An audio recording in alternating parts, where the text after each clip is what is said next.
கேளடி கண்மணி, நான் உங்கள் யாழினி. இன்னும் நம்ம சேனலை சப்ஸ்கிரைப் பண்ணாதவங்க சப்ஸ்கிரைப் பண்ணிக்கோங்க. பக்கத்தில் இருக்கிற பெல் பட்டனையும் கிளிக் பண்ணிக்கோங்க. அசுரனின் முல்லைக்கொடி பகுதி 17. இதற்கு முந்தைய பகுதிகளை டிஸ்கிரிப்ஷனில் கொடுக்குறேன். இப்போ வாங்க கதைக்குள்ள போகலாம். உறக்கம் அவளோடு உரத்து சண்டையிட்டு காததூரம் ஓடிவிட்டது. தன் எதிர்காலத்தை எண்ணி முதல் முறையாக அஞ்சினாள். மதருக்கு மட்டும் தெரிஞ்சா அவ்வளோதான், இவங்களோடவே சேர்த்து என்னை அனுப்பிடுவாங்க. தனம் அக்கா வேற இப்போ கோபமாயிருக்காங்களே. நல்ல வேலை இந்த பசங்க கிட்ட சத்தியம் வாங்கிட்டேன். இல்லை ஆது கிட்ட முதல் வேலையா சொல்லி இருப்பானுங்க. என்ன நடந்தாலும் சரி, இதுக்கு மேலேயாவது ஆது நிம்மதியா இருக்கட்டும். நான் மறுபடியும் அவங்க வாழ்க்கையில வந்து குழப்பம் ஏற்படுத்த வேண்டாம் என்று தன் போக்கில் சிந்தித்தவள் எப்படியோ உறங்கியும் போனாள். காலையில் சீக்கிரம் விழிக்க வேண்டும் என்று அலாரம் வைத்து இருந்தவள் அலாரத்தின் சத்தத்தில் திடுக்கிட்டு விழித்தாள். அதுக்குள்ள விடிஞ்சிடுச்சா என்று கண்களை தேய்த்தபடி கண் திறக்காமல் ஆதித்யனின் புகைப்படத்தை தலையணை அருகில் கை வைத்து தேடினாள். ஆனால் அவள் கைகளுக்கு எதுவும் கிடைக்கவில்லை. இங்கேதானே இருக்கும் எப்பையும். முதல்ல ஆது முகத்தை பார்த்தாதான் எனக்கு பொழுதே விடியும் என்று கூறியபடி கண்களை மூடியவாறே மீண்டும் துளாவினாள். ஒன்றும் கிட்டவில்லை. எங்க போச்சு என்று கண் திறந்தவள் அதிர்ந்து விழித்தாள். புகைப்படத்தை தேடியவளுக்கு நிஜமாகவே காட்சி கொடுத்தான் ஆது. ஆதித்யன், அவள் கணவன். என்று திறந்தவாய் மூடவில்லை வாசுகிக்கு. கால் மேல் கால் போட்டு ஒய்யாரமாக அமர்ந்து இருந்தான் ஆதி. இவள் விழிப்பதற்காகவே காத்திருந்தவன் போல இமைக்காமல் அமர்ந்து இருந்தான். கண்கள் சிவந்து முகம் கருத்து இருந்ததே நன்றாய் பறைசாற்றியது. இரவெல்லாம் இவன் உறங்கவில்லை என்று தான் காண்பது கனவா நினைவா என்றே வாசுகிக்கு புரியவில்லை. இமைக்க மறுத்தாள். இதயம் கூட ஒரு நொடி நின்ற பின் துடித்தது. ஆது என்று அவள் வாய் முணுமுணுத்தது. வாசுகி கண்ணு, உனக்கு லீவுன்னு மதர் இப்பதான் சொல்லிவிட்டாங்க. சமையல் எல்லாம் செஞ்சு வச்சுட்டேன்.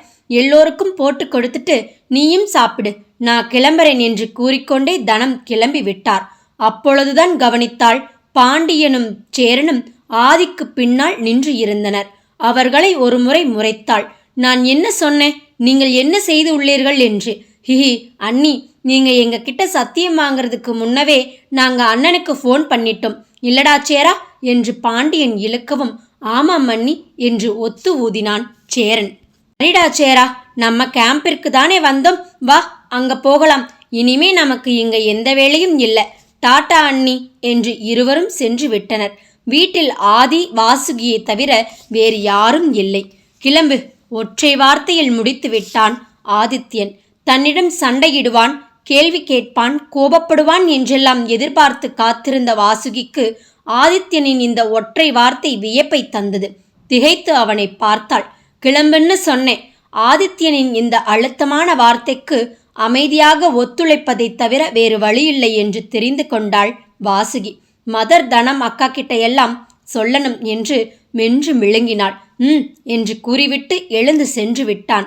ஆதி குளித்து தயாராக வாசுகிக்கு உறங்கி எழுந்தவுடன் இப்படி ஒரு அதிர்ச்சி காத்திருக்கும் என்று சற்றும் அவள் நினைக்கவில்லை. கடவுளே, என்ன இது? ஆதுவை எப்படி நான் சமாளிக்கப் போறேன் என்று நினைத்து கொண்டே இருவருக்கும் பருக காப்பியை கலக்கினாள். சிறிது நேரத்துக்கு பின் உடைமாற்றி வந்தவன் இதிலொன்றும் குறைச்சலில்லை என்பது போல பார்த்து அவள் கொடுத்த காஃபியை பருகினான். அவனிடம் இருந்து தப்பிக்கவே வேகமாக குளியலறை நோக்கி ஓடினாள் வாசுகி. இருவருக்கும் இடையே வேறு எந்த பேச்சுவார்த்தையும் இல்லை. வாசுகிக்கோ கேட்க 1000 கேள்விகள் இருந்தன. ஆதித்யனின் முகத்தை பார்த்தபடி அமர்ந்து இருந்தாள். ஆனால் அவனோ அவளை சிறிதும் கண்டு கொள்ளவில்லை. சாலையை மட்டுமே பார்த்தபடி காரை ஓட்டிக்கொண்டு இருந்தான். சும்மாவே இவன் ஆடுவான், இதுல நான் சலங்கைய வேற கட்டிவிட்டு ஹை பிச்சில் சாங் வேற போட்டுவிட்டா ரொம்ப ஆடுவானே என்று தனக்குள் புலம்பியபடி இருந்தாள் வாசுகி. ஆதித்யனையும் வாசுகியையும் ஒன்றாய் பார்த்த மதர் சந்தோஷமாக இருவரையும் ஆசீர்வதித்தார். எப்பையும் இதே ஒற்றுமையோட சந்தோஷமா இருக்கணும். போனது எல்லாம் போகட்டும். இனிமே உங்க எதிர்காலம் சிறப்பா இருக்க நான் கர்த்தரை பிரார்த்திக்கிறேன். ஆண்டவன் கொடுக்கிற வாழ்க்கைய நல்லபடியா வாழ்ந்து முடிக்கணும் என்று கூறி சென்றார். தனத்தை பார்த்ததும் வாசுகிக்கு அழுகை வந்துவிட்டது. அக்கா என்று கட்டிக்கொண்டாள். தனத்திற்கும் கண்கள் கலங்கின. இந்த அக்காவை மறந்துட மாட்டிய கண்ணு? என்னக்கா இப்படி சொல்றீங்க? பேசாம நீங்களும் எங்க கூட வாங்களே என்று கூறியபடி தன் கணவனை பார்த்தாள். ஆதித்யனும், அக்கா, நீங்க இத்தனை நாள் வாசுகியை நல்லா பார்த்துக்கிட்டதுக்கு ரொம்ப தேங்க்ஸ். நீங்க எங்க கூட வாங்க. இங்க தனியா இருந்து என்ன செய்ய போறீங்க? அதில்ல தம்பி, இங்க இருந்தே பழகிட்டேன். பிறந்து வளர்ந்த ஊரு. ஆனா மாசம் ஒரு தரமாவது வாசுகி இங்க கூட்டிட்டு வாங்க. கண்டிப்பா அக்கா. உங்களுக்கு எப்ப அங்க வரணும்னு தோணுதோ சொல்லுங்க, நாங்களே வந்து உங்களை கூட்டி போறோம். அப்புறம் தம்பி, வாசுகி சின்ன பொண்ணு, தெரிஞ்சோ தெரியாமையோ இப்படி பண்ணிடுச்சு. ஆனா அங்க இருந்து வந்து ஒரு நாள் கூட இது சந்தோஷமாயில்ல. எப்பயும் உங்களை பத்தி பேச்சுதான், நினப்பு தான். நேத்து கூட அழுதுகிட்டு தான் இருந்தா. அதனால நீங்க கவலையே பட வேண்டாம்க்கா. என் பொண்டாட்டிய நான் நல்ல விதமாவே பார்த்துப்பேன் என்று அந்த நல்ல விதத்தில் ஒரு அழுத்தம் கொடுத்து கூறினான். பாண்டியனையும் சேரனையும் பார்த்து, நீங்க வரலையாடா என்று வாசுகி கேட்கவும், அண்ணி, நாங்க கேம்பிற்குத்தான் வந்தோம். எதேச்சியா உங்களை பார்க்க நேர்ந்தது. அப்புறம் அண்ணி, நேத்து நாங்க ரீனா பத்தி சொன்னதெல்லாம் சும்மாதான் என்று பாண்டியன் கூறவும் வாசுகிக்கு மனதில் ஒருவித நிம்மதி பரவியது. அனைவரிடமும் விடை பெற்று கொண்டு ஆதித்யனும் வாசுகியும் தங்கள் பயணத்தை தொடர்ந்தனர். வீடு வந்து சேரும் வரை மௌனம் மௌனம் மௌனம் மட்டுமே. ஆதித்யனோ எதுவும் பேசவே இல்லை. வாசுகிக்கு எங்கே தான் பேசினால் சீறிவிடுவானோ என்ற பயம். வாசுகி வீட்டை பார்க்கவும் பயங்கர அதிர்ச்சி. முதல் முறை வந்தபோது இருந்தது போலவே கட்டுக்காவல் இல்லை, துப்பாக்கி ஏந்திய ஆட்கள் இல்லை. எல்லாமே சாதாரணமாக இருந்தது. ஆச்சரியமாக ஆதித்யனை பார்த்தாள். அவனோ தன் தோளை குலுக்கிவிட்டு உள்ளே சென்று விட்டான். ஒருவேளை எல்லா பிரச்சனையும் தீர்ந்ததோ? இது எப்படி சாத்தியம்? ஆதுகிட்ட நான் இதை எப்படி கேட்பேன்? சும்மாவே எதுவும் பேசாமல் இருக்கிறான். வாசுகிக்கு மறுபடியும் குழப்பம் ஆரம்பித்து விட்டது. என்ன அண்ணி, உள்ள வராம அங்கேயே நிற்கிறீங்க என்று கேட்டபடி வாயிலுக்கே வந்தான் சோழன். சோழா என்று அவன் கைகளை பிடித்து கொண்டாள். இந்த வீட்டில் அவளை புரிந்து தன்மையாய் நடந்து கொள்ளும் ஒரே ஜீவன். அண்ணி, எதையும் யோசிக்க வேண்டாம், எல்லாம் நல்லபடியா நடக்கும், உள்ள வாங்க என்று கையை பிடித்து அழைத்து சென்றான். வாசுகி உள்ளே வரும் பொன்னி வந்து, வாசுகிமா வந்துட்டீங்களா? நீங்க இல்லாம வீடே வீடு மாதிரி இல்லை. யப்பா, இப்போதான் நிம்மதியா இருக்கு. இனிமே மறுபடியும் நீங்க சிரிப்பும் கும்மாளமும் தான் என்று கூறி சென்றாள். வாசுகிக்கு தன் மீதே கோபம் வந்தது. எத்தனை அழகாய் தன்னை மீண்டும் உறவாய் ஏற்றுக்கொண்டனர். ஆனால் நான் என்ன செய்தேன்? இவர்களை விட்டு ஓடினேன் என்று தன்னைத்தானே கடிந்து கொண்டாள். அண்ணி, பிரஷ் ஆகிட்டு வாங்க, சாப்பிடலாம் என்று சோழன் கூறவும் தங்கள் அறைக்குள் நுழைந்தாள். முன்பு எப்படி இருந்ததோ இப்பொழுதும் அப்படியே இருந்தது. எந்த மாற்றமும் இல்லை. ஆனால் மாற்றத்தை ஆதி அவன் நடத்தையில் காட்டினான். அழைத்து வந்ததோடு சரி, அவள் முகம் கூட பார்க்கவில்லை. வாசுகி முகம் கழுவி வந்தாள். அவன் உடைகள் எல்லாம் அப்படியே இருந்தன. அதில் ஒன்றை எடுத்து உடுத்தி கொண்டாள். அவளை ஒரு பார்வை பார்த்துவிட்டு ஆதி வெளியே சென்று சோழனோடு பேசிக்கொண்டு இருந்தான். திருமணமான புதிதில் இங்கு வந்த பொழுதில் கூட வாசுகிக்கு இத்தனை தயக்கம் இல்லை. சுலபமாக இந்த வீட்டில் பொருந்தி விட்டாள். ஆனால் இன்றோ மூச்சு விடுவது கூட சிரமமாயிருந்தது. என்ன செய்வது, எப்படி நடந்து கொள்வது, எதுவும் அவளுக்கு விளங்கவில்லை. அண்ணி, சாப்பிட வாங்க. இதோ வரேன் சோழா என்று சென்று தானே பரிமாறினாள். ஆனால் ஆதி அவனே எடுத்து வைத்து உண்டு கொண்டான். வாசுகிக்கு முகத்தில் அடித்த மாதிரி இருந்தது. இரவு உணவு முடிந்து தங்கள் அறைக்கு வந்த பின்பு, இன்னும் 2 நாளில் உன் அப்பா அம்மா வந்துடுவாங்க, அதுவரைக்கும் பொறுத்துக்கோ என்று கூறி தன்னிடத்தில் படுத்து விட்டான் ஆதி. அவளுக்கு பேரதிர்ச்சியாய் இருந்தது. என்ன சொல்கிறான் இவன்? 2 நாள்? அப்படியென்றால் என்ன அர்த்தம்? என்னை போக சொல்கிறானா? அதெப்படி இவனால் முடியும்? நெஞ்சை அடைத்துக்கொண்டு அழுகை வந்தது. அவனை விட்டு போனவள்தான் நீ என்று அவளது மனமே இடித்தது.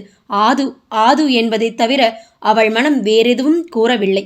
உறக்கம் வராமல் புரண்டு கொண்டு இருந்தாள். ஆதித்யனும் உறங்கவில்லை. வாசுகியைத்தான் கவனித்து கொண்டு இருந்தான். அவன் மனதில் கோபமோ இல்லை எரிச்சலோ எதுவும் இல்லை. மாறாக வருத்தம், காயம் இருந்தது. இவளுக்கு நான் என்ன குறை வைத்தேன் என்றே எண்ணி எண்ணி தவித்தான். அவளிடம் கேட்கலாம் என்றாலும் அவனது ஆண்மனம் தடுத்தது. வேண்டாம் ஆதி, அவளோ தானே போனா. இப்போ அவளே வந்து உன்கிட்ட பேசட்டும். நீயா எதுவும் பேசி அவள் ஏதாவது தப்பா நினைச்சுக்கிட்டா என்ன பண்றது என்று அவனை போட்டு அடக்கியது. வாசுகியோ, பேசுறானா பாரு, பெரிய இவன் மாதிரி வந்தான், இங்க கூட்டி வந்ததோட வேலை முடிஞ்சதுன்னு படுத்துக்கிட்டான் என்று புலம்பினாள். ஆனால் இதுவே இவர்களின் வாடிக்கையானது. பொழுதை நெட்டித்தள்ள வேண்டியதாய் இருந்தது வாசுகிக்கு. பாண்டியன் சேரன் எல்லாம் இருந்தாலாவது நன்றாயிருக்கும். இந்த சோழன் ஓரிரு வார்த்தைகள் பேசுவான். அதிலும் அவன் அண்ணன் இருந்தால் அதற்கும் பஞ்சம் வந்துவிடும். முன்பாவது ஆதியுடன் அரட்டை அடிப்பாள். இப்பொழுது அது துணி கொண்டு துடைத்த போலானது. ஒரு வார்த்தை கூட அவனிடம் இருந்து வாங்க முடியவில்லை வாசுகியால். இவனே இப்படி இருக்கானே, இதுல அப்பா அம்மா வந்தா அவ்வளோதான், எல்லாரும் சேர்ந்து என்னைய உண்டு இல்லைன்னு ஆக்கிடுவாங்க. இதுல அந்த அசோக் என்ன ஆனான்னு தெரியல. கடவுளே, ஏன் எப்பையும் எனக்கு கேள்விகளை மட்டுமே கொடுக்கற என்று கடவுளிடம் கேள்வி கேட்டாள் வாசுகி. இப்படியே நினைவாக உறங்கியவள் மறுநாள் காலை கண் விழிக்கும் பொழுது அவளது தாய் மற்றும் தந்தையின் முகத்தில்தான் விழித்தாள். தூக்கத்தில் இருந்து விழித்தவளுக்கு முதலில் காண்பது கனவா இல்லை நிஜமா என்றே புரியவில்லை. தன் பெற்றோரை கண்டு 6 மாதங்கள் ஆகும் அல்லவா? அப்படியானால் கல்யாணம் முடிஞ்சும் 6 மாசம் ஆச்சு. அரை வருடம். இப்படி சிந்தனை செய்யும் பொழுதே நடந்த அனைத்தும் அவள் மனதில் மீண்டும் நினைவு வந்தன. ஆனால் அதையெல்லாம் தள்ளிவிட்டு அப்பா அம்மா என்று ஓடிச் சென்று கட்டிக்கொண்டாள். என்னதான் வாசுகி வீட்டை விட்டு சென்றது கோபம் தந்தாலும் இத்தனை நாள் கழித்து மகளை பார்க்கிறார்கள் அல்லவா? பாசமே மேலோங்கியது. வாசுகி குட்டி என்று அவர்களும் இவளை அணைத்து கொண்டனர். இத்தனை நாள் கழித்து ஒருவரையொருவர் பார்க்கிறார்கள். பேசுவதற்கு 1000 இருக்கும் என்று நினைத்து ஆதித்யன் இவர்களுக்கு தனிமை தந்து வெளியேறினான். மூவருக்கும் பேச நிறைய விஷயங்கள் இருந்தன. வாசுகிதான் அழுது தீர்த்தாள். ஏம்பா ஏமா என்னைய இப்படி விட்டுட்டு போனீங்க? நான் எவ்வளோ தவிச்சேன் தெரியுமா என்று மீண்டும் மீண்டும் அதையே கேட்டாள். போனது எல்லாம் போகட்டும் வாசுகி குட்டி, இப்பதான் அப்பா அம்மா வந்துட்டோமே, எல்லாம் நல்லதுக்கு தாண்டா, அழக்கூடாது என்று கண்களை துடைத்தார் யோகேந்திரன். ஆனால் பார்வதியோ ஒரு வார்த்தை கூட பேசவில்லை. அம்மா என்று அவர் முகம் பார்த்தாள் வாசுகி. இத்தனை நேரம் இருந்த கனிந்த முகம் மாறி கடினமாக இருந்தது. என்னம்மா? அவரிடம் பதில் இல்லை. அம்மா என்னம்மா பேசுங்க, ஏன் இப்படி இருக்க? என் மேல கோபம்னா அடி திட்டு என்ன வேணாம் பண்ணிக்கோ, ஆனா இப்படி பேசாம இருக்காதம்மா. அதெப்படி? நீ என் மகளா மட்டும் இருந்தா பரவாயில்லை, இப்ப நீ இன்னொருத்தர் மனைவி, முதல் உரிமை உன் புருஷனுக்குத்தான், நாங்க எல்லாம் அப்புறம்தான் என்று முகம் திருப்பிக் கொண்டார். அம்மா என்னம்மா இப்படி சொல்லற என்று கேட்டபடி தன் பெற்றோர்கள் இருவரையும் மாறி மாறி பார்த்தாள். யோகேந்திரன் என்ன பார்வதி இது, வந்த உடனே இதை பத்தி பேச வேண்டாம்னு சொன்னேனா இல்லையா என்று கடிந்தார். முடியலங்க, என்னால முடியல. இவளுக்கு ஒரு நல்ல வாழ்க்கையை அமைச்சு கொடுக்க நம்ம எப்படி துடிச்சோம். ஆனா இப்படி ஒரே நிமிஷத்துல எல்லாத்தையும் கெடுத்து வச்சிருக்காளே, நான் என்ன சொல்லட்டும்? இவளை தூக்கி வச்சு கொஞ்சம் சொல்றீங்களா என்று அதட்டினார். என்னம்மா என்ன சொல்றீங்க? நான் வீட்டை விட்டு போனது தப்புதான், ஆனா அதுக்கு காரணம் கேட்காம இப்படி பேசுற என்று தேம்பி தேம்பி அழுதாள் வாசுகி. தன் மகளை பார்க்க பார்வதிக்கும் பாவமாகத்தான் இருந்தது.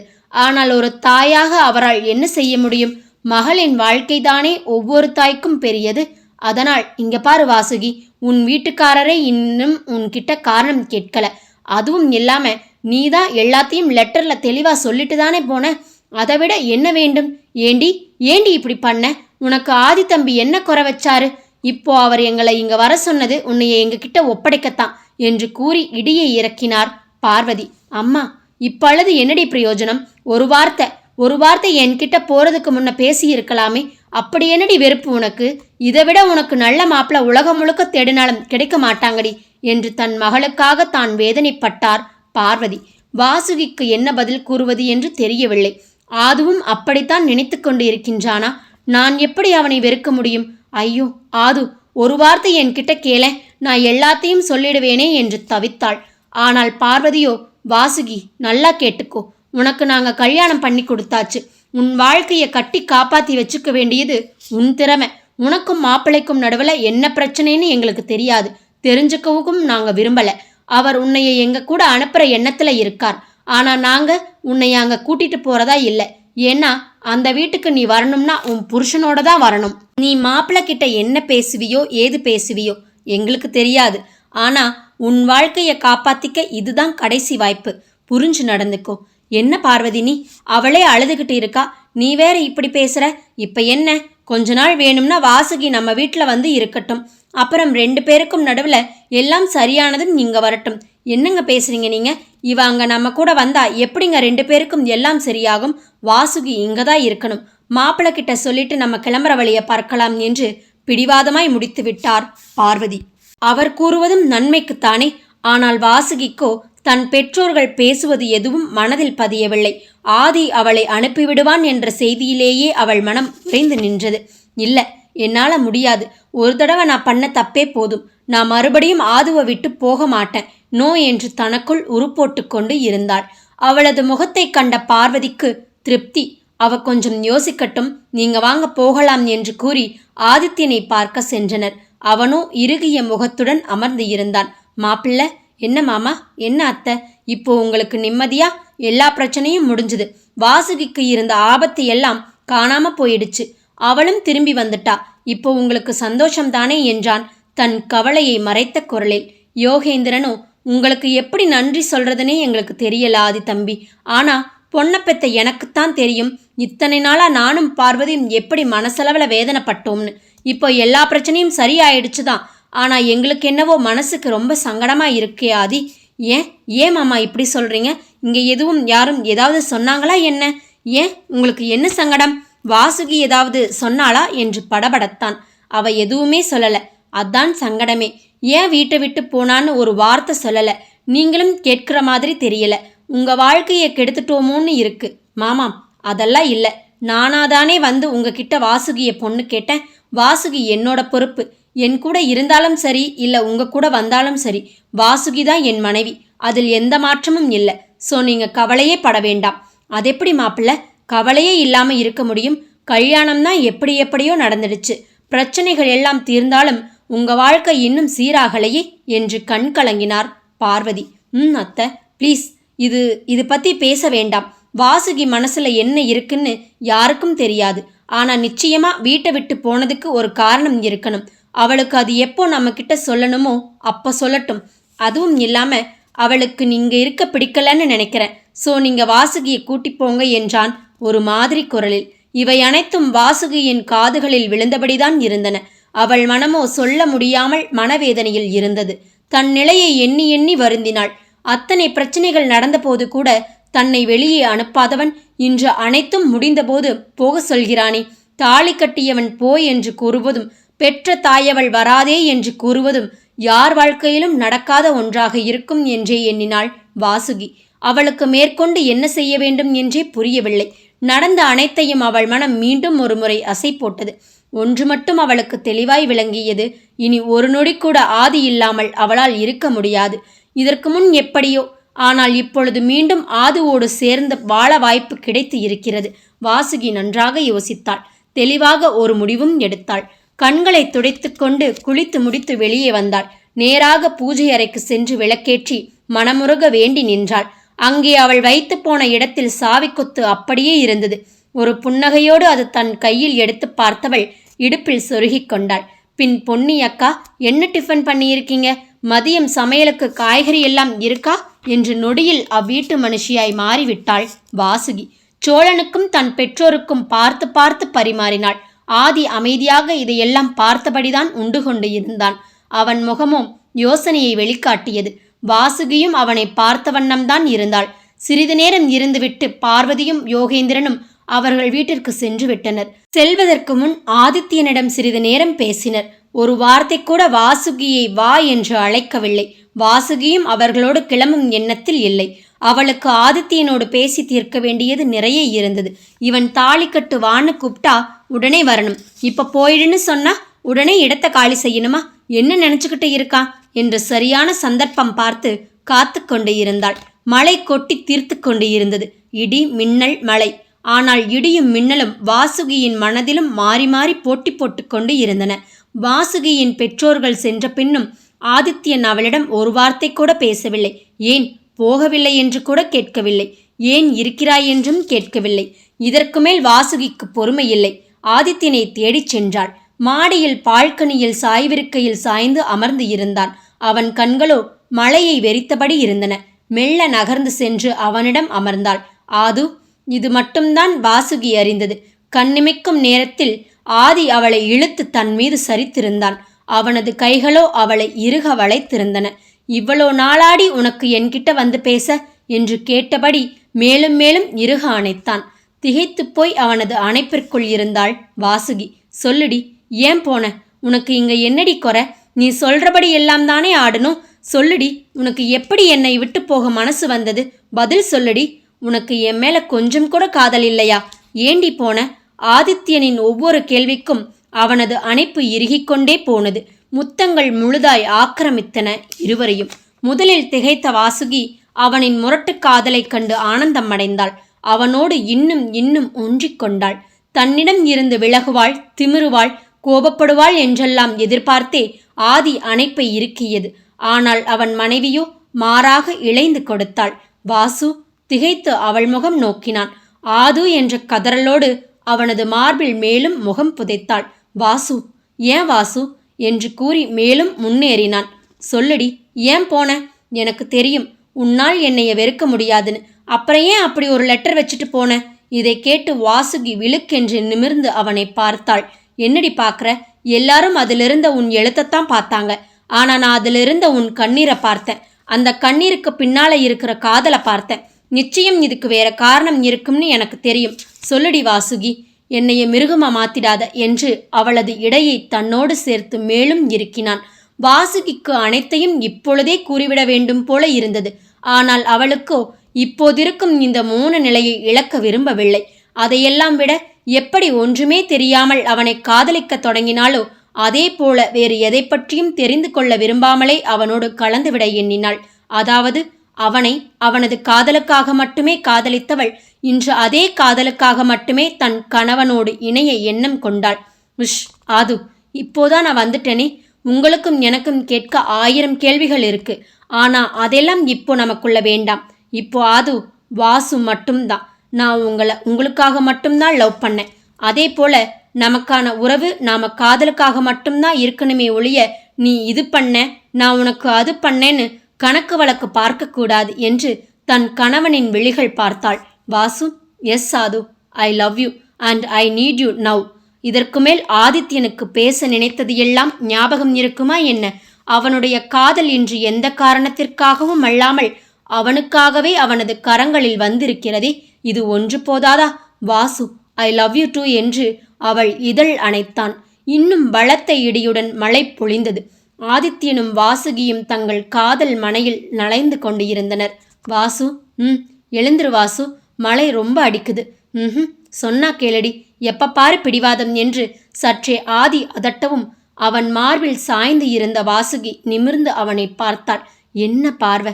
வா உள்ள போகலாம். பாரு, ட்ரெஸ் எல்லாம் ஈரமா போயிடுச்சு என்று கூறியபடியே அவன் எழவும், நீங்க எல்லாம் என்னதான் லவ் பண்ணி கல்யாணம் பண்ணீங்களோ, கொஞ்சம் கூட ரொமான்ஸ் பண்ணவே தெரியல என்று முணுமுணுத்தபடி எழுந்தாள்.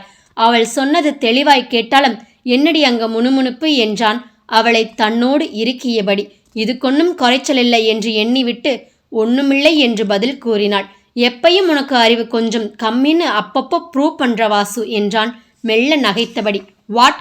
ஆமாண்டி, என் மக்கு பொண்டாட்டி. அது வேண்டாம், என்னை இப்படி வம்பு பண்ற வேலையெல்லாம் வேண்டாம். ஆமாமா, எனக்கு வேற வேலையே இல்லை பாரு என்று இருவரும் வம்பளத்தபடி தங்கள் அறைக்குள் நுழைந்தனர். வாசுகிக்கு அப்பொழுதுதான் உரைத்தது இத்தனை நேரம் அவர்களுக்குள் நடந்தது என்னவென்று. சி, இப்படியா பால்கனியில பண்றது என்று நினைத்து முகம் சிவந்தாள். அவளது முகத்தையே பார்த்தபடி இருந்தவன், ஹலோ மேடம், நடந்தது எதுக்குன்னு நான் பொறுப்பில்லை. நான் சின்ன பையன், தனியா படுத்திருந்தவனை நீதான் வந்து மயக்கிட்ட என்று வேண்டுமென்றே வாயில் விரல் வைத்து கடித்தான். சி ஆது என்று அவனை ஒரு அடி அடித்துவிட்டு வேகமாக குளியலறையில் நுழைந்து விட்டாள். அவள் செல்வதையே பார்த்துவிட்டு ஒரு பெருமூச்சு விட்டான். எத்தனை நாள் இந்த ஒரு பொழுதுக்காக ஏங்கி இருப்பான்? நீ எந்த நேரத்தில் எப்படி நடந்துப்பன்னு நினைச்சு பார்க்கவே முடியல வாசு என்று தானாக கூறிக்கொண்டான். அவள் குளித்து வேறு உடை மாற்றி வரவும் ஆதியும் வேறு உடை மாற்றி வந்தான். பிறகுதான் நினைத்ததை அவளிடமே கேட்டான். உன்னைய புரிஞ்சுக்கவே முடியல வாசு. ஏன்? ஆமா, நீ என்கிட்ட நெருங்கிட்ட, நம்ம காதல் ஜெயிக்க போகிறதுன்னு சந்தோஷத்துல இருந்தப்போ சொல்லாம கொள்ளாம இங்கிருந்து போயிட்ட. இப்போ நானே எதிர்பார்க்காத நேரத்துல என்னோட கலந்துட்ட. அதான் எனக்கே ஆச்சரியமா இருக்கு. சொல் வாசு, உன் மனசுல என்னதான் இருக்கு? அவனது தோள்களில் சாய்ந்து அமர்ந்தவள் சிறிது மௌனம் காத்தாள். அவன் கேட்ட கேள்விக்கு பதில் கூறாமல், ஏன் அது நிஜமாவே நான் இங்கே இருக்கிறது உங்களுக்கு பிடிக்கலையா? அதான் அம்மா கூட போக சொன்னீங்களா? நான் என்ன கேட்கிறேன், இவள் என்ன கேட்கிறாள் என்று எண்ணியவன் ஒரு ஆழ்ந்த மூச்சை விட்டு, உனக்கு அப்படி தோணுதா என்றான். கேள்வி கேட்டா பதில்தான் சொல்லணும் மாது, பதிலுக்கு கேள்வியே சொல்லக்கூடாது. அதை யாரு சொல்றது? நானேதான். சொல்லுங்க ஆது, நான் அம்மா கூட போயிருந்தா நீ போயிருக்க மாட்ட வாசு. அவனை அதிர்ந்து பார்த்தவள், எப்படி சொல்றீங்க? அது அப்படித்தான், சில விஷயங்கள் என் உள்ளுணர்வு சொல்லிடும். ஓ எஸ் வாசு, உன்னைய முதல் தடவை பார்க்கும்போது இவதாண்டா உனக்குன்னு பிறந்தவள்னு என் மனசு சொன்னது இப்போ அது உண்மையாகலையா என்ன என்று கூறி அவள் விழிகளை பார்த்தான். வாசுகி புரிந்து கொண்டாள். ஆது அனைத்தையும் பேசி முடித்துவிட எண்ணுகிறான் என்று. ஆனாலும் அதை வெளிக்காட்டாமல் எனக்கு ரொம்ப வருத்தமாயிருக்கு ஆது என்றாள் அழுகையாய். வருத்தமா? ஏன்? நம்ம லவ் பண்ணி அப்புறம் கல்யாணம் பண்ணி இருக்கலாம், ஒரு த்ரில் இருக்கும்ல என்று கூறி சிரித்தவள் மனதில் என் கல்யாணமே த்ரில்லாதான் நடந்தது என்று எண்ணிக்கொண்டாள். அவளை ஒரு பார்வை பார்த்து, அதுக்கென்ன வாசு, அதுக்கெல்லாம் சேர்த்து இப்போ இனிமேல் இனி எப்பொழுதுமே லவ் பண்ணலாம், ஆனா இந்த த்ரில் தான் கொஞ்சம் இடிக்குது என்றான். ஏனோ நம்ம கல்யாணம் நடந்ததே செம த்ரில் தான் வாசு. இந்த நிமிஷம் வரைக்கும் எதிர்பார்க்காத விஷயங்கள் தான் நடந்து இருக்கு. உன்னைய பார்த்த நிமிஷத்துல இருந்து இப்போ வரைக்கும். என்னடி நான் கதையா சொல்றேன்? சொல்ற? அது இல்ல அது, நான் நினைச்சு பார்த்தேன். நம்ம வாழ்க்கை, நம்ம கல்யாணம், நம்ம காதல், இதெல்லாம் இதெல்லாம் இதெல்லாம் மாய மந்திரம் போட்டது போல இருக்குதானே ஆது. முதல் நாள் வரைக்கும் எனக்கும் கல்யாணம்னு எனக்கே தெரியாது. ஏன் இந்த கல்யாணம்னு இப்போ வரைக்கும் உனக்கே தெரியாதே வாசு. அதை நான் சொல்லி இருக்கணுமேன்னு தான் இப்போதான் தோணுது. ஒருவேளை சொல்லி இருந்தா நீ என்னை விட்டு போயிருக்க மாட்டியோ என்னவோ வாசு. அன்னைக்கு சாயங்காலம் அங்க ரீனா வீட்டில் நீ இல்லைன்னு தெரிஞ்சதும் என்று கூறிக்கொண்டே வந்தவன் அதற்கு மேல் பேச முடியாமல் அவளை இறுக அணைத்து கொண்டான். வாசுகிக்கு புரிந்தது ஆதி என்ன மாதிரியான ஒரு வேதனை அடைந்து இருப்பான் என்று. ஐ எம் சாரி ஆதி, ஆனால் நான் என்றவளுக்கு அதற்கு மேல் பேச முடியவில்லை. என்ன வாசு, எதுவா இருந்தாலும் மனசு விட்டு பேசுடா, இதுக்கு மேல நமக்குள்ள மறைக்க எதுவும் இல்லைன்னு நினைக்கிறேன் என்றான் இரு பொருள்பட. அவனது வார்த்தைகளில் சற்றே முகம் சிவந்தவள், அப்படியா அது? அப்ப முதல்ல சொல்ல வேண்டியது நீங்க தானே, நான் இல்லையே என்று கூறி அவன் முகம் பார்த்தாள். அதுவும் சரிதான். ஆனா வாசு, ஒன்று மட்டும் புரிஞ்சுக்கோ, நம்ம கல்யாணம் எந்த காரணத்துக்காக நடந்ததா இருந்தாலும் சரி, நான் உன்னைய லவ் பண்ணி தான் கல்யாணம் பண்ணிக்கிட்டேன். அதுல எந்த மாற்றமும் இல்லை. எல்லாம் கேட்டு முடிஞ்சதும் மறுபடியும் நீ என்னை விட்டு போயிட மனசளவுல கூட நினைக்க கூடாது என்றான் வேதனை நிரம்பிய குரலில். ஆனா வாசுகிதான் நன்றாய் அறிவாளே எதற்கு இப்படி ஒரு அவசரத்தில் அவர்கள் திருமணம் நடந்தது என்று. அவனது வேதனை அவளை ஏனோ செய்தது. தன்னிடமே தன் கணவன் விளக்கம் கூற வேண்டுமா? அப்படி ஒரு நிலையை நானே உருவாக்க வேண்டுமா? அவன் என்ன அந்நியனா? என்னவன் அல்லவா? மீண்டும் பழையது அனைத்தையும் எண்ணி அதை கோர்த்து என்னிடம் கூற அவனுக்கு மனதில் மீண்டும் வேதனைதானே எழும். வேண்டாம், வேண்டவே வேண்டாம் ஆது, என் கணவன். என்னால் அடைந்த வேதனை எல்லாம் போதும். அவன் என்னிடம் எதுவும் கூற வேண்டாம். அனைத்தையும் நானே அவனிடம் கூறுகிறேன் என்று எண்ணியவள் மெல்ல, ஆது, நம்ம கல்யாணம் என்ன காரணத்திற்காக நடந்ததோ அதே காரணத்திற்காகத்தான் நம் பிரிவும் நடந்தது என்று கூறி முடித்தாள். என்ன? எஸ் ஆது. அப்படின்னா உனக்கு எனக்கு எல்லாம் தெரியும் ஆது. வாட்? அதிர்ந்தே விட்டான் ஆதித்யன். இத்தனை நாளாய் இவளை வேதனைப்படுத்தும் என்று மறைத்து வைத்த ரகசியம் அவள் அறிந்ததும் வீட்டை விட்டு வெளியேறியிருக்கிறாள் என்றால் இதற்கு என்ன அர்த்தம்? அவன் மனம் இன்னதென்று கூற முடியாமல் தவித்தது. தெரிஞ்சும் நீயே வாசு போன? ஆற்றமாட்டாமல் கேட்டான். நீங்க என்னைய லவ் பண்ணதுனால எனக்கு எந்த பிரச்சனையும் வந்துடக்கூடாதுன்னு அவசரமா கல்யாணம் பண்ணீங்க அது. நானும் உங்களை லவ் பண்ணேன். அதே காரணத்திற்காகத்தான் உங்களை விட்டும் போனேன் என்று கூறி அவன் மார்பில் முகம் புதைத்து அழுதாள். ஆதித்யனோ மிகப்பெரிய குழப்பத்தில் இருந்தான். அவனுக்கு வாசுகி கூறுவது தலையும் புரியவில்லை, காலும் புரியவில்லை. காதலித்ததால் விட்டு பிரிந்தேன் என்றால் யாருக்கு என்ன விளங்கும்? ஆனால் இவளிடம் இப்படி பேசினால் விஷயம் முழுவதும் வெளிவராது என்று தெரிந்த ஆது முதலில் அழுகையை நிறுத்து வாசு என்றான் அழுத்தமாக. அவனது குரல் வேறுபாட்டை உணர்ந்த வாசுகி திகைத்தாள். என்ன ஆது, உனக்கு எப்படி எல்லாம் தெரியும்? யார் சொன்னா? கிட்டத்தட்ட அவனது குரல் குற்றவாளியை விசாரிக்கும் அதிகாரி போல இருந்தது. மறுபடியும் வேதாளம் முருங்கமரை ஏறிடுச்சா என்று எண்ணியபடி அவளுக்கு எப்படி தெரியும் என்பதை கூறினாள். ஆனால் அவன் மனமோ அனைத்தும் தெரிந்தும் தன்னை தன் காதலை புரிந்து கொள்ளாமல் போனாளே என்று எண்ணியது. கேட்டால், உன் மீது நான் கொண்ட காதலினால்தான் சென்றேன் என்று கூறுபவளை வித்தியாசமாக பார்த்தான். அப்போ எல்லாம் தெரிஞ்சும் என்கிட்ட நீ ஏன் வாசு கேட்கல? ஏன் வாசு, ஏன்? என் மேல உனக்கு நம்பிக்கை இல்லையா? ஐயோ ஆது, அப்படி மட்டும் சொல்ல வேண்டாம். உங்களை நம்பாமல் தானே நான் இங்கிருந்தேன். ப்ளீஸ் ஆது, நம்பிக்கை இல்லைன்னு மட்டும் சொல்லிடாதீங்க. பிறகு எதுக்கடி என்னை விட்டு போன? பதில் சொல் என்று உருமினான். அவள் மீது கொண்ட அதிக அக்கறையும் அன்புமே இப்பொழுது கோபமாக மாறியது அவனுக்கு. ஒருவேளை அந்த அசோக் கைகளில் இவள் சிக்கியிருந்தாள் என்று நினைக்கும் பொழுதே ஆதித்யனுக்கு சர்வமும் நடுங்கியது. அந்த நடுக்கமே வாசுகியின் மேல் இன்னும் கோபம் கொள்ள வைத்தது.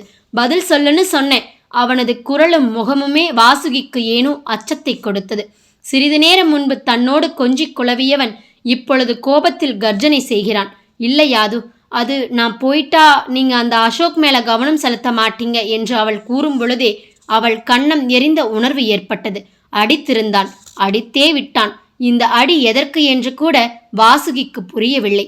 கன்னத்தில் கை வைத்து கண்ணீர் விழிகளோடு அவனை பார்த்தாள். ஏண்டி, ஏன் இப்படி பண்ண? உன்னைய அவன்கிட்ட இருந்து காப்பாத்த நானும் உன் அப்பா அம்மாவும் என்ன பாடுபட்டோம் தெரியுமா? என்னைய விடு, நீ இங்கெல்லன்னு தெரிஞ்சதும் உன் அப்பா அம்மா என்ன துடிச்சிருப்பாங்க. உனக்கு அதெல்லாம் யோசிக்க எங்க மூளை இருக்கு? பெரிய இவளாட்டம் வெளியே போயிட்டா, எல்லாம் சரியாகிடுமா? அவனுங்க கையில நீ சிக்கி இருந்தா நான் இத்தனை நாள் உனக்காக உன் பாதுகாப்புக்காக பண்ணது எல்லாமே ஒண்ணுமே இல்லாம போயிருக்கும். அதை கூட விடு, உனக்கு ஏதாவது ஆகியிருந்தா என்று கேட்கும் பொழுதே அவன் விழிகள் நிறைந்தது. காதலிப்பதை விட காதலிக்கப்படுவது இன்னும் சுகமாம். அந்த சுகத்தை வாசுகி இப்பொழுது உணர்ந்தாள். அவள் மனம் பேரானந்தம் கொண்டது. இனி ஒரு தடவை இங்கிருந்து கிளம்பிப்பாரு, உன் காலை உடைச்சு கிடப்பில போடுறேன் என்று அவன் பேசிக்கொண்டு இருக்கும் பொழுதே அவன் தோள்களில் சாய்ந்து இருந்தாள் வாசுகி. ஒருவேளை தான் அடித்ததில் மயக்கம் எதுவும் போட்டுவிட்டாளோ என்று பதறி அவள் முகம் நிமிர்த்தினான். அவளோ புன்சிரிப்போடு அவனை பார்த்தாள். ஏண்டி, நான் எங்க கோபமா பேசிக்கிட்டு இருக்கேன், நீ என்னடானா சிரிக்கிற என்று அதற்கும் கோபம் கொண்டான். அவளுக்கு என்னவோ அவனை பார்க்கும் பொழுது முரட்டு குழந்தைதான் நினைவு வந்தது. மேலும் எதுவோ பேச வாய் திறந்தவனை தன் விரல் கொண்டு அவன் இதழ் அணைத்தாள். போதுமாது, எல்லா கோபத்தையும் இன்னைக்கு கொட்டிட்டா அப்புறம் நம் வாழ்நாள் முழுக்க கோபப்பட கொஞ்சம் கோபம் வேணுமில்ல என்று கூறுபவளை புரியாமல் பார்த்தான். ஆதித்யனின் மனமோ, இவள் என்ன கிறுக்கா, அடிச்சிருக்கேன், இவ என்னைய கட்டிப்பிடிச்சு நிற்கிறா என்று கேள்வி எழுப்பியது. அவள் மனதை படித்தது போல, ஆமா அது, நான் கிறுக்குத்தான், உங்க மேல, உங்க காதல் மேல. ஆமா, ஒத்துக்கிறேன், இங்க இருக்கும்போதே என் மனசுல உங்க மேல காதல் வந்துடுச்சு. ஆனா அப்போ எனக்கு எந்த உண்மையும் தெரியாது. கதை தொடரும். நாளை பார்க்கலாமா?